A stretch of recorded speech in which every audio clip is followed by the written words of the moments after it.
to the Embargoed section. George, do you want to start us off? Hey, mate. Just going back to Sonny, you mentioned that you've been following it a long time. When did you first think that he could do this central forward role that he's slotted into so seamlessly? Yeah, look, fairly early on in the piece. I mean, it was quite obvious. With Harry leaving, there was a couple of ways we could have gone about it. Now, I think I've said before, I don't think you can replace Harry like for like. Another one of him doesn't exist. So, for me to kind of think, oh well, let's jump into the transfer market and bring in somebody who's going to score 25, 30 goals the first year, I just don't think it was realistic.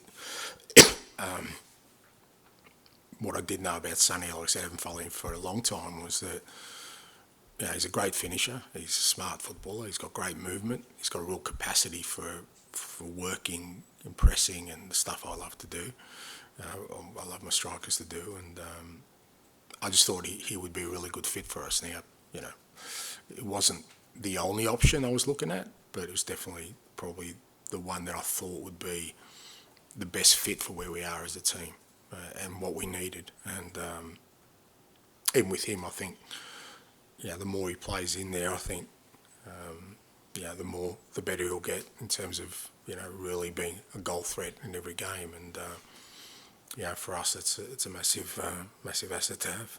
He did that a little bit under Mauricio when Harry was unavailable or injured. Did that sort of little body of evidence kind of support the idea that you thought he could be a bit better? He scored against me in the Asian Cup in 2015, mate. That was enough. I saw enough then to know that he's a decent goal scorer. So I didn't need any more evidence. So, like I said, I followed him for a very long time, and he's always, what you're looking for attacking players is, are they a goal threat? He's always been a goal threat. Good finisher. And Mauricio last week was talking about his recruitment or Chelsea's and how they made mistakes. Following on from James' question about spending $1 billion. To sort of look at Spurs this summer, I mean, everyone's going on about how good the recruitment has been. What do you put that down to? Because you look at Van der Ven, Vicaria, Gofi-Walting, Madison, they've all been hits so far. How much were you particularly involved in that, along with the recruitment team? And what would you say the success of that has been? Yeah, well, they say success has a million fathers, mate, and Faye is a bit of an orphan. So when things go well, I have, wherever I've been, I've made sure that I have the biggest say over recruitment. I don't do all the work, but I really think it's an important part of my function, and particularly when I first go into clubs, because again, I think I've kind of repeat myself sometimes, I think, but when you first go into a club, there's two measures that people will always kind of put up against you. One is the results, because that kind of tells its own tale. But as a manager, and I've certainly had that experience, you can't always guarantee the results early on, because you're trying to build something and there's going to be some ups and downs. The other thing I think you get measured on is the people you bring in, not necessarily the ones you've inherited, because people will say, well, they weren't his choices if they're not working out. So everywhere I've been, the players I've recruited, whether it was here at Celtic, Yokohama, my jobs in Australia, those first few players, I've always put a lot of stock in that they have to be players who come in and have an impact straight away. Because at least if the results aren't there, then people see, okay, but there's something building here. And the reason I think I've had grace in the past in terms of when the results haven't been there is that, the players I've brought in, whether that was at Celtic, with Furuhashi and Jota and Cameron, all these guys, okay, we weren't winning, but they saw the players coming in. These are good players. It was the same at Yokohama. The first few, we signed 2 or 3 Brazilians. The results weren't there, but the supporters could see what we're trying to build. So it was important to me that the ones we had to bring in this year had to have an impact straight away. We needed a goalkeeper. And I was so keen on getting Vic in after I'd spoken to him, because I knew he'd be the right type. It was the same with Van der Ven. It took a bit longer, but there was no one else. So, the beauty of it is that the club, worked hard to sort of put a list of people together, but I didn't give them 3 choices. I gave them 1, because I knew that they would work, and Matters was probably an easy one because he was already a fantastic player, but also saw that he could, come in and make an impact for us straight away. So I guess from my perspective, it's the one area I really want strong control over because, like I said, there's only two things I'll get judged on in the early bits. That is a team winning and, what kind of transfers have we done. And just back to Mauricio, have you actually met him before? What was that like? And I know you've been a student of the game for a long time. How much did you enjoy watching his Tottenham playing team?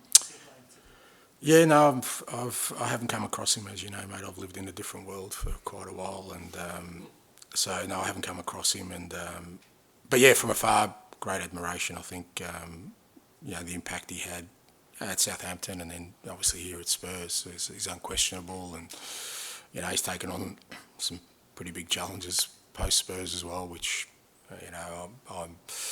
I'm all for. Like managers who take on big challenges. So great admiration and respect for his work. And just finally, we saw you at the theatre this week. Yes. So Kenneth Branagh, he's known for being a Spurs fan. He is. Any words ahead of what is a pretty massive game?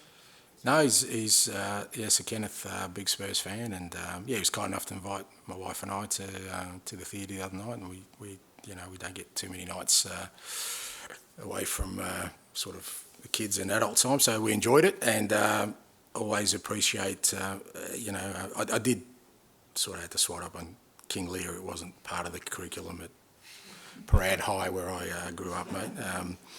So I had to do some research, but.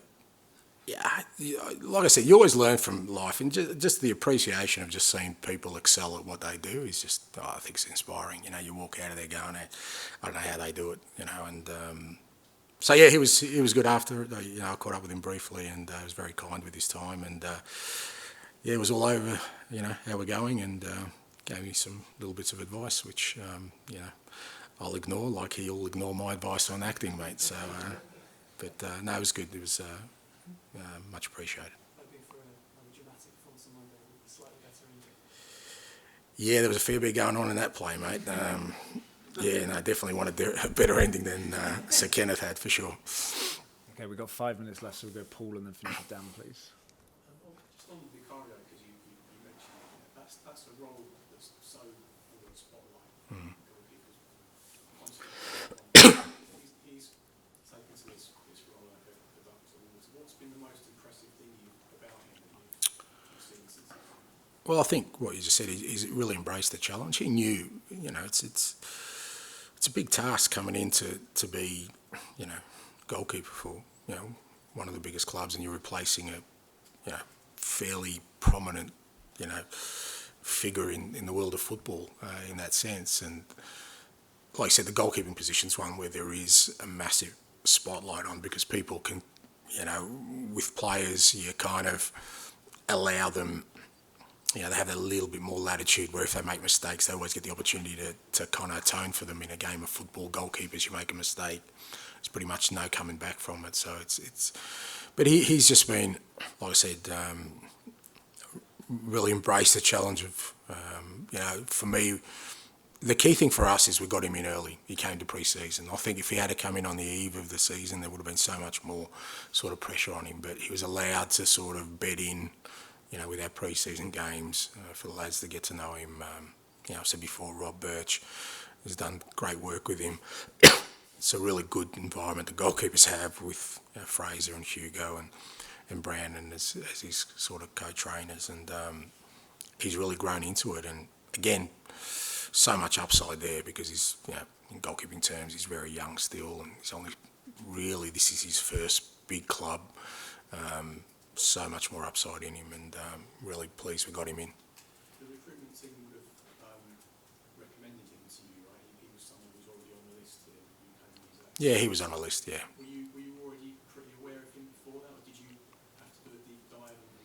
No. Were you impressed by what you saw, having had him? Yeah, I was aware of him before. I'd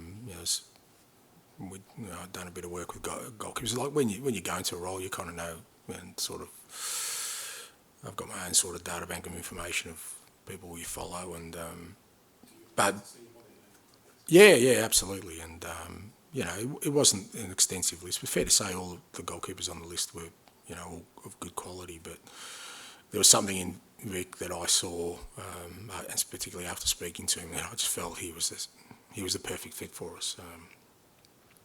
And again, there's always an element of risk with that, always, and you're prepared. But when I feel so strongly about something, I'm prepared to take that responsibility if it didn't work out. But I was quietly confident it would. Does he have any nicknames? Because he had all sort of nicknames apparently in the team. Yeah. He doesn't know one here. I call him Vic. I don't know, but that's who knows, mate? Who knows? Okay, Jason, one very quick one before we finish with Dan, please. Sorry, in an earlier answer you said we just changed the environment when you came in here, as if it was like easily done, which is probably the most fundamental thing that can happen at a football club. I know it's quite a big question, but how do you just change an environment? Yeah, it's a process. It's not sort of a lot of it is just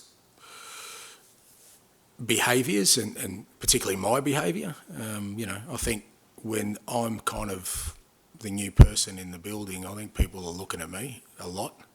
So what I do, what I say, how I behave is a fairly good indicator of kind of the environment I want. I think I've said before that if I walk past someone and don't say hello, I think people notice.